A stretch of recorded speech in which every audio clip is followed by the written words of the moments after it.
Hello and welcome to Save the Environment program. I'm your presenter, Womba Huyeke. Zambia, like many other countries, has been hit by climate change effects. It is for this reason that we decided to come up with a program dubbed Save the Environment. I'm joined in the studio today by environment experts, and I'll allow them to introduce themselves. Hi Wamba, I'm Rolf Shenton. I run a small organization called Grassroots Trust. Okay. Hello Wamba, hello viewers. I'm Kanyanta Chipasha. I'm from Sekese Hub Consultancy, which deals in organic foods and conservation. Yeah. Hello Wamba, and hi viewers. I'm Katiama John. I'm the Executive Director of Sekese Hub, and working in collaboration with Grassroots Trust and many more other organizations that are in the environment. Thank you very much for those introductory remarks. Mr. Shenton, kindly give us a general overview of Grassroots Hub. Well, Wamba, I'm a farmer, and I've experienced what most people say is climate change. We actually moved from Mazabuka to Mukushi at one point in the early 80s because we felt that the rain has run out. And so like many Tongas, we moved north. Then after some years, we found that the land there had also become dry. So then we started digging deeper and finding out that actually not all of it is climate change. Much of our problems were caused by ourselves. And that's what Grassroots was formed for, to try and really see what part of this environmental decline or malfunction can we address ourselves as farmers. You know, we want to control what we can control. So what really does Grassroots Trust deal in? So the main thing is to try and reverse this desertification. As we see it, we started off like this picture says, you know, with a very diverse environment, a lot of big plants, big animals, and a lot of plants and a lot of different animals. And then slowly over my lifetime, we've really gone in the way of desertification. So we've headed towards having very few plants and very few animals. I think in Zambia, we've lost 95% of our wildlife. We've lost a similar amount of cattle, actually. Although you think there's a lot of cattle around, we've actually lost a lot in the last 40 years. And so, you know, really, we asked ourselves, what are we going to eat? Tuzajatian, tuzamanga bwanji nyumba without trees, and tuzapika bwanji without energy. So really, food, fiber, and energy is what we're looking at. And how can we improve this?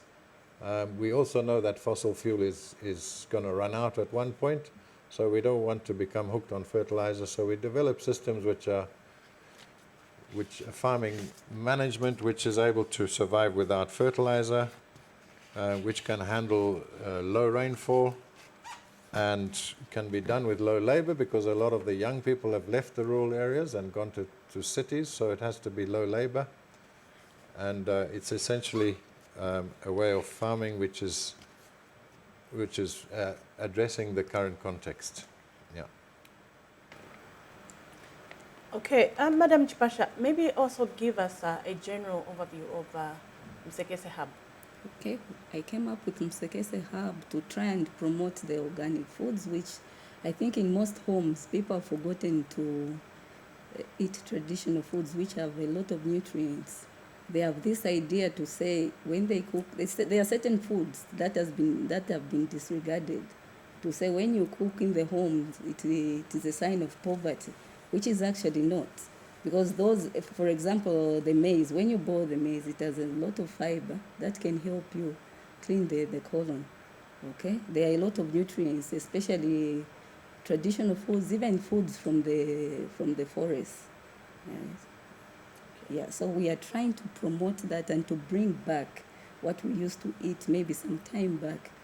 Yeah. Mr. Fatema, what is the mandate of Sekese Hub? Well, Sekese Hub basically is that we will go back to the roots. I would love to quote Rob, my mentor here. He says, we are starving in abundance. We are starving in abundance. We have a lot. We are sitting on God. But we are good and we want to adopt other people's foods. And when even our foods like Chipasha has mentioned, we are rich, so rich in terms of nutrition in the forest. Our forest, I'm sure Rob is going to come hard on that one. We are so rich in our forest, but we want to try to adopt other people's lives and forget our own. So Msekese Hub basically wants to bring awareness, to raise awareness and education, build capacity, and that we take seriously organic food as tap into it as an entrepreneur angle in order even to develop the lives, economic and social lives of our people, and especially the vulnerable like the women, the children, and the youth. Mr. Pasha, when was Msekese Hub established and in which area Okay, Msekese, where you operate from? Msekese Hub was established this year. Currently, we are virtual, but we have started our programs. For example, we did a baseline where we stay. We did Kabwata, Misisi, and shawarma, just to find out how people are eating. Are they eating healthy? So we did the baseline, and then we discovered that 85% of the homes, there should be one patient suffering from non-communicable diseases, and this is the leading cause. I think the food, when doctors tell us to say eat healthy, I think they don't explain really. They have no time to explain. They are busy. We don't know what they mean, but simply they are telling us to eat healthy, and we are trying to come up with this concept to say organic is much healthier than processed foods, and we can avoid these communicable diseases sometimes if we eat healthy. Yeah, just to pick it up from her, and maybe to extrapolate a little bit more, non-communicable diseases like diabetes, hypertension, cardiovascular, pulmonary, and a lot more are coming. This can be scientifically proven, and we have done, like she said, a baseline. Our research reveals that most of people is suffering from diabetes, suffering from hypertension, suffering from a few more non-communicable diseases, is as a result of lifestyle, not eating healthy. And we are proposing that going organic can reduce much of these issues that we are handling and suffering from. Okay. Mr. Shenton, do you have experts that you work with on your organization? Well, we do, Awamba. I think what my colleagues are saying, and I think why we've been collaborating, is because we want to address the root cause of the health issue. You can end up spending a lot of money treating the symptoms once you're sick. But if you address the root cause, you will not have to spend that money, you will not have to suffer. So in our farming, we've taken the same approach. My colleague, Sebastian Scott, he's farming in Kafui on a small farm, and he's been there for 23 years now, and he's never used any fertilizer, he's never used any chemicals. He has no machines. He does everything by hand or by tractor. And you know that everything that you eat on that farm is healthy. The principle is that a healthy organism, for instance, a healthy plant cannot be attacked by insects. If that wasn't true, there would be no forest left. Think about it. If insects ate healthy plants, they would have eaten the whole forest because they breed quickly and plants grow slowly. So they would have finished the whole planet. But because the plants are healthy, they don't get sick. Just as you and I, if we're in good mood, we're in good spirit, and we're in good body and health, and we're getting a balanced diet, probably we'll bounce most diseases. And it's really the culture of food which is changing here. We look at the experts who were really your grandparents or your great-grandparents, your ancestors. They were living in this place very healthy, eating several hundred types of plants and a lot of different animals. So people were really getting a good balanced diet. And agriculture wasn't just maize and soya and cows and goats. It was really broad. It was about sometimes hunting, sometimes fishing.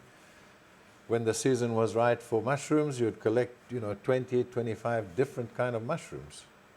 And, there's these kind of wild spinaches, ndelele, yamusanga, and then maybe there were 30 different kinds which people would collect regularly, and they would change with the season. So in a year, you would be getting a whole bunch of different things. People up in the north were eating insects, and I was in Mpika one day, and we had about 200 people, and everybody was naming the insects.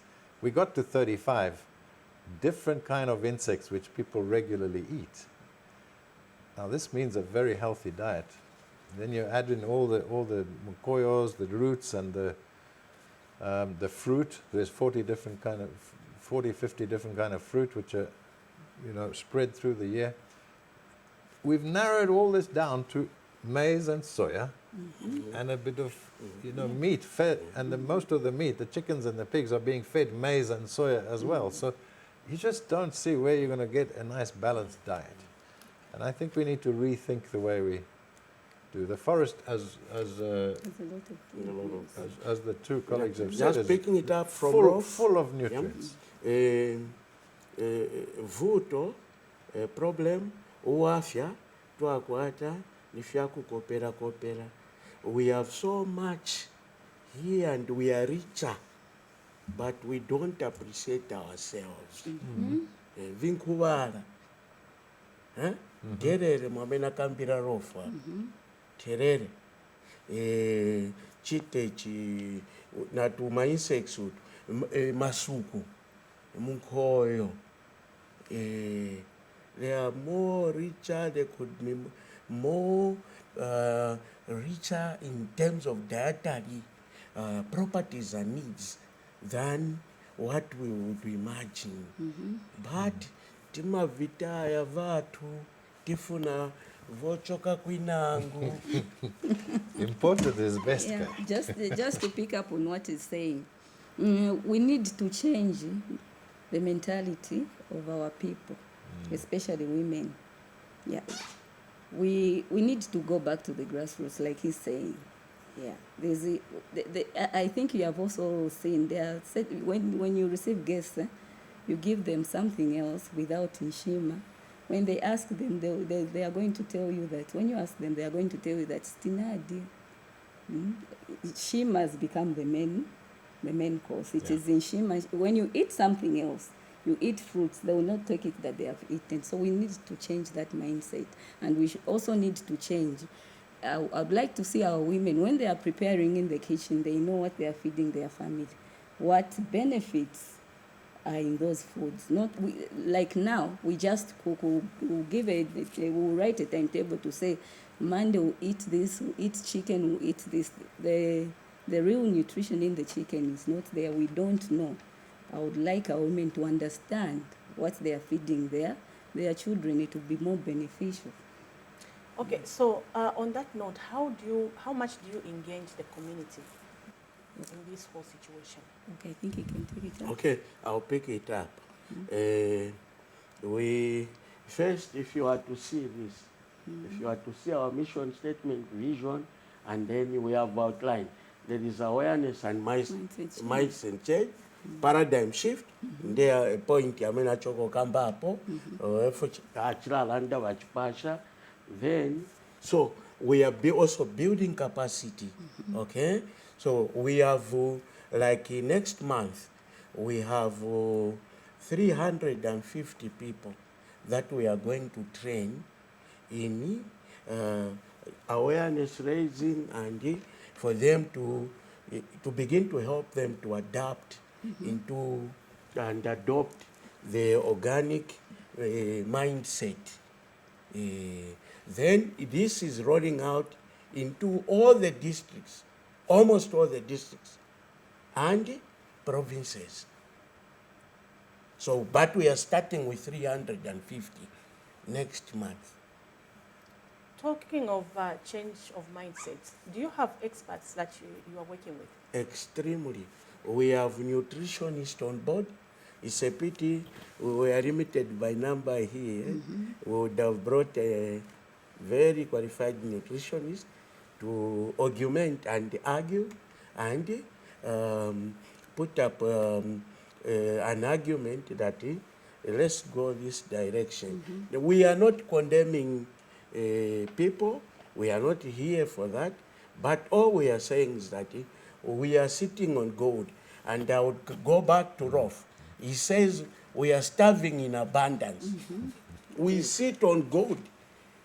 Our forests have everything, even medicinal, some of the fruits that are in the forest, some of the foods that are in the our traditional foods. We are sitting on gold, but we don't realize it. And these experts, like the nutritionists, will testify and tell you that this is exactly, this is the direction to go, okay? Mr. Shenton, the issue of change of mindset is critical among our communities. How much do you address it? That's the first thing we talk about. Mostly I'm trying to improve the land. So we start with the soil, and as we know, a lot of our land has become depleted. When the rain comes, it can't even enter the soil because the soil has become so hard, like a table, and the water runs off. So we have more floods. It floods off, but it leaves the land dry because that water was supposed to go in our soil. It has gone. It's in Mozambique within a couple of hours, and it's caused a lot of problem. It's taken a lot of soil, and it's taken. So the base is always the soil, and from there we can start, building up diversity of plants, and diversity of plants will attract more biodiversity of animals and insects and birds, which would then help the whole system improve. It's a holistic thing. But unless the community is committed to go down that road and really start recognizing that living in a desert is not an option. That's not, you can go to Namibia. People survive, but there's not many of them. We have to have the diversity. We have to have the soil. We have to have the plants, the animals, to enjoy a good life. And that will also bring the water. And with load shedding, the water has now become very critical. So I think it's really making people aware, first of all, and that's what I think our team here has really got the message. That's the first step, is really to create awareness and get people tuned in. What is available? Right now, you know that if you go downtown, you can buy a nachi. But I haven't seen any nachi farms in Zambia.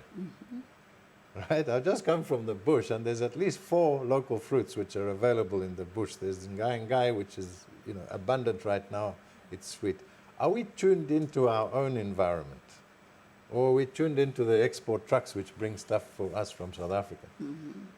Our food is really American and European, and I think that really you find that a local plant will grow better. It doesn't get sick, it doesn't get disease. If you take a plant from some other environment and you plant it here, it will always be sick. Tomatoes compared to impwa. You grow impwa, you'll never spray that thing. It'll never get disease because it's used to all the diseases here. It doesn't get dry. It's used to having dry spells in the rainy season. it will grow and it will produce. But a tomato, it comes from Mexico. You put it here in this environment, it was very humid, it will get disease at the drop of a hat. So you end up spraying the tomatoes after every small shower of rain. You're poisoning yourself. So in this case, how is grassroots trusts coming in to help change this narrative of us using the food, eating the food that is from America, from Mexico? Because from your point, we are not embracing the local food. Yes. Yeah. So how are you going to help this narrative? It's just to talk about it, and you know, people are logical. If you go to a community and you say, which cattle died first? Your local small ones or these big imported ones, the so-called improved breeds? Everybody agrees within a minute. Exactly. The big ones died first of drought or disease. The small ones, they're used, they survived. So let's go with our local cattle, our local breeds, local plants. If we start selecting an impa, maybe we can make it taste more like a tomato, but it will still have that ability to survive here. There's a lot of work to be done. It's just agreeing on the direction which we're going to go. Just to pick it up from what Rolf is saying, that's exactly what the point I was making. Musekese, this name, Musekese is a monkey biscuit tree. I'm sure you know it. Okay? If you were to take that even into the lab, you asked me a question about experts and what. Take it to the nutrition, let them take it to the lab and find out the nutritional value of that monkey biscuit. So you come from the rural area, you are eating that, you go in the bush, mubetera ng'ombe, ndi mwenchanya obetera ng'ombe, they eat that and find out if you are to eat your pizza, if you are to eat your Hungry Lion.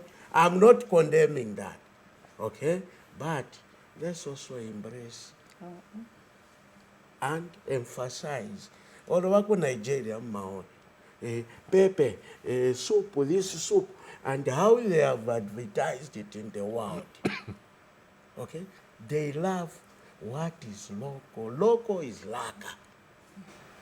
Yeah, just to add up on what he's saying, I think Africa is very rich. We have everything. Yeah, even from the Msekese, our grandmother would get boil. If you have any type of disease, they'll boil the roots and you drink, you'll be fine. Also, there's also a biscuit. Yeah, it's on the same tree. It has two things. It can heal you. You can also eat it as a supplement or as a supplement. Okay. So we should change. Let us embrace our own because it is very rich.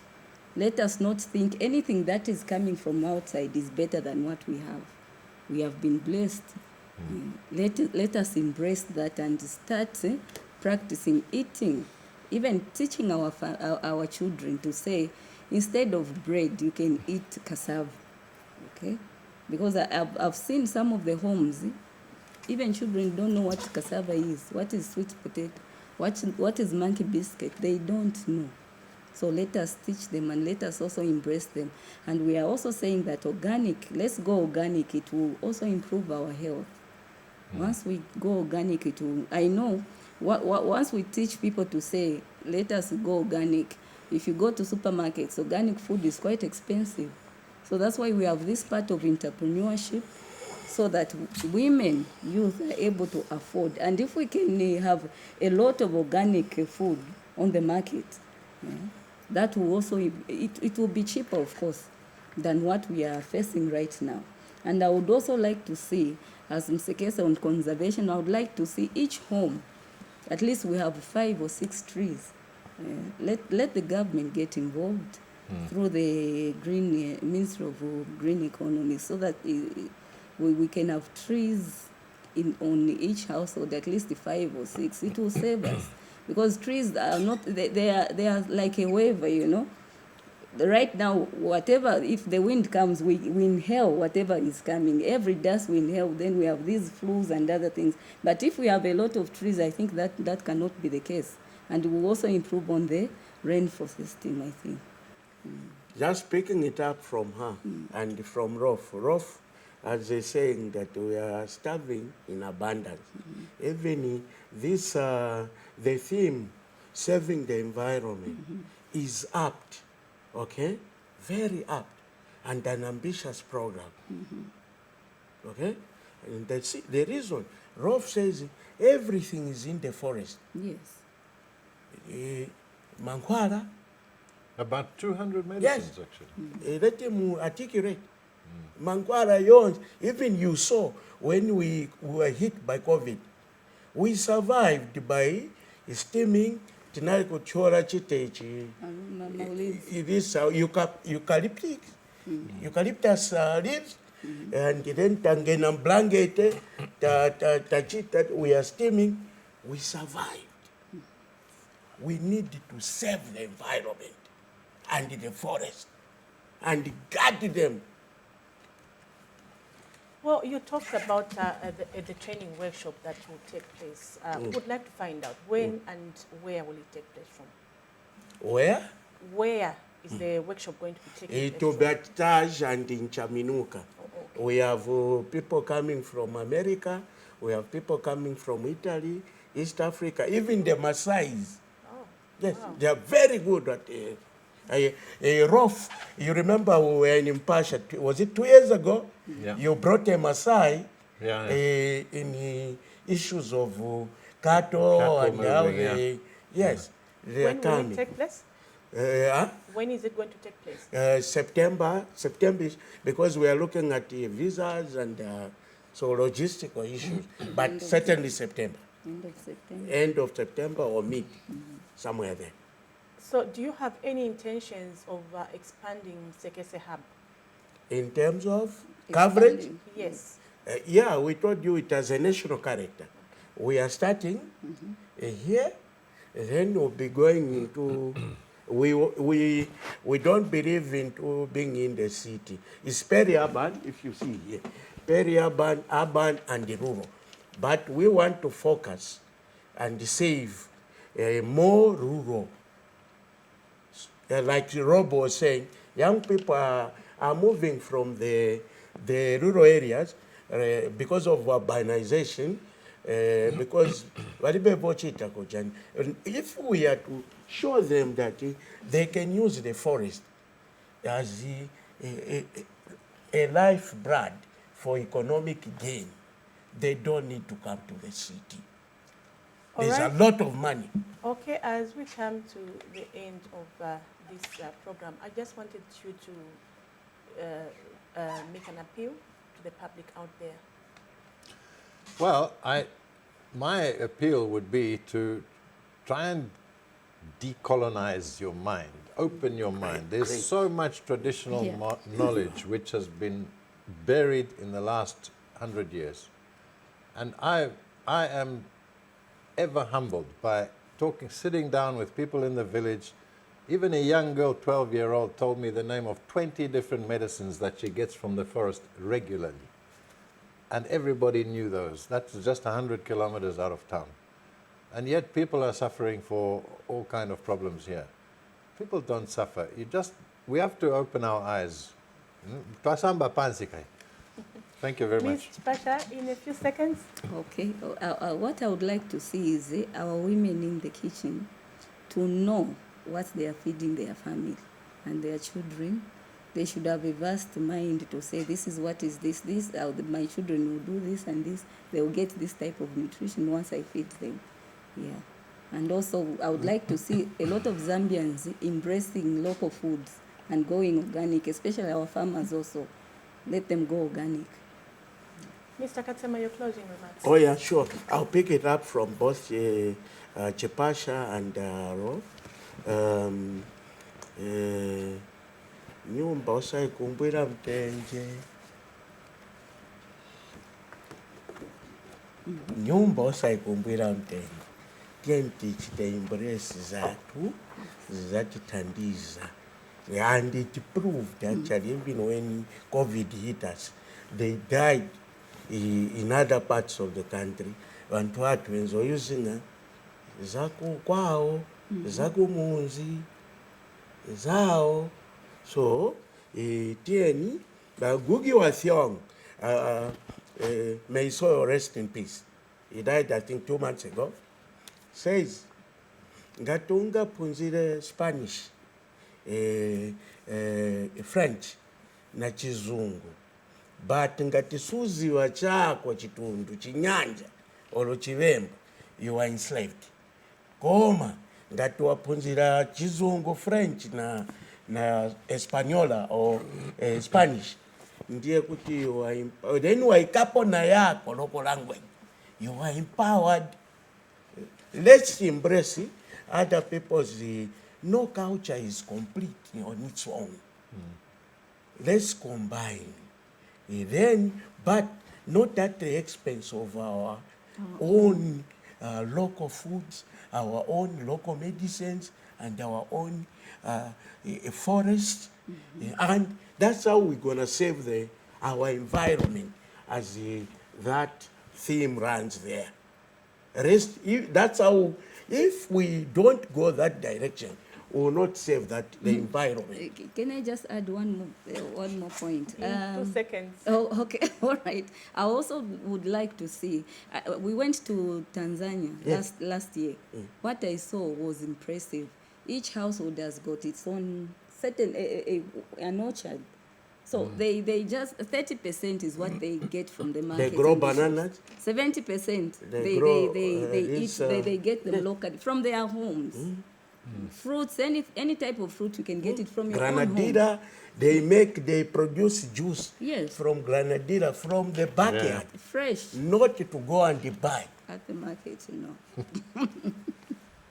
Well, viewers, you have heard it for yourselves from the environmental experts that we had on the program today. On behalf of the entire production team, this has been your host, Womba Weke. It's bye-bye for now, and God bless.